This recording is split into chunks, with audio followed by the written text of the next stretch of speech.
Hello everyone, ঘোরাঘুরি তো অনেক হলো, এবারে চলো একটু করে নিই আঁকিবুকি।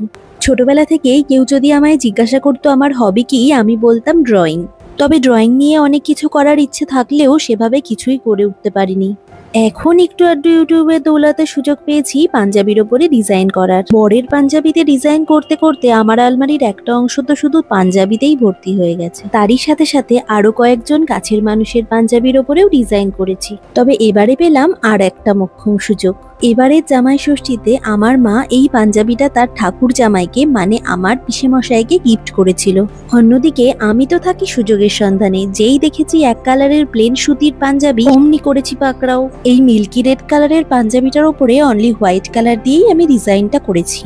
00 তুলি এবং অ্যাক্রিলিক কালার ইউজ করেছি। তোমাদের যদি আমার কাজটা ভালো লেগে থাকে তাহলে তোমরা চাইলে ডেসক্রিপশনে দেওয়া ফোন নাম্বারে হোয়াটসঅ্যাপ করে অর্ডার দিতে পারো। কাজটা শুরু করার সময় ভেবেছিলাম শুধুমাত্র বুকের কাজটাতেই ডিজাইনটা করব, কিন্তু ওভারঅল একটা কমপ্লিট লুক পাওয়ার জন্য বেশ অনেকটাই ডিজাইন করতে হলো। এই ধরনের কাজগুলো যেহেতু আমি অনেকটা ভালোবেসে করি, তাই এটা আমার কাছে একটা রিফ্রেশমেন্টের মতন কাজ করে। আর একটা কাজ যেটা আমি করি, ফেব্রিক কালারগুলো ডাইরেক্ট ইউজ না করে তার সাথে পরিমাণ মতন কালার মিডিয়াম মিশিয়ে তারপর আমি ইউজ করি, যার ফলে ফেব্রিকটা একটু বেশি টেকসই হয়। তবে আরেকটা জিনিস যেটা অনেকেই জানতে চাই, পাঞ্জাবিগুলো ধোয়ার পর কি কালারগুলো উঠে যাবে? আমি নিজে বাড়িতে যে পাঞ্জাবিগুলোর ওপরে ডিজাইন করেছি সেগুলো আমি নিজে হাতে ওয়াশ করেছি। কোনো মেশিন ওয়াশ করা যাবে না। ওয়াশিং এর সময় খুব আলতোভাবে সফট কোনো লিকুইড ডিটারজেন্ট দিয়ে ওয়াশ করলে খুব ভালো হয়। পাঞ্জাবিগুলো খুব বেশি ময়লা হওয়া পর্যন্ত অপেক্ষা করা যাবে না এবং বেশি রগড়ানো বা প্রেসার দেওয়া যাবে না। ওয়াশিং এর সময় খুব আলতোভাবে ধুয়ে নিতে হবে এবং শুকোনোর জন্য একদম রোদে মেলা যাবে না, শেডের নিচে মেলে দিতে হবে। এইভাবে ব্যবহার করলে খুব ভালোভাবেই এটা অনেক দিনই টেকসই হবে। যেহেতু আমি নিজে ব্যবহার করেছি বাড়িতে, তাই জন্যই এগুলো বলতে পারছি। চলো এবারে তোমরা দেখতে থাকো পুরো পাঞ্জাবিটা কেমন ভাবে পেইন্টিং হচ্ছে।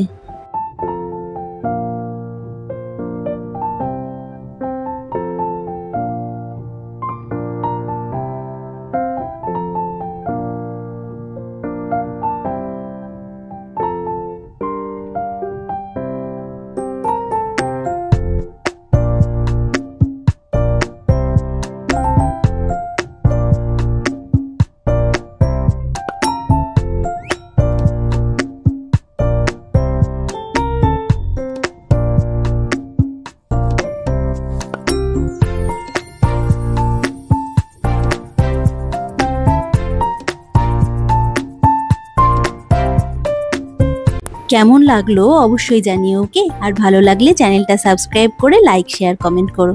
সবাই ভালো থেকো, সুস্থ থেকো, দেখা হবে অন্য কোনো ব্লগে, ওকে? Bye bye.